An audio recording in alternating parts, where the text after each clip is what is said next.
Amuyutan na pong President Ferdinand Marcos Jr. ding katolikong deboto amiguna nganing Maleldo.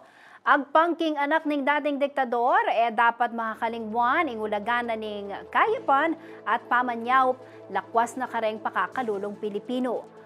Pangadina mo naman kanu tanggapan daring sabla ing karelang tutong pangatawo anting ali perpektong lelangan. King kapamilatan na nini karen kanu aranasan ing kabanalan.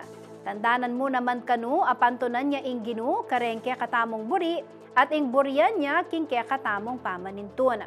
Ang pampakang Marcos Jr. pagselebran istong Maleldo ing lasa, kamatayan at pangasubling mebye ning Ginoong Jesucristo. Panagkat na pa, magsilbing sala asislag king anino, lugod ama nagumpe king kabigwan at pag-asa ang magningning karing tao.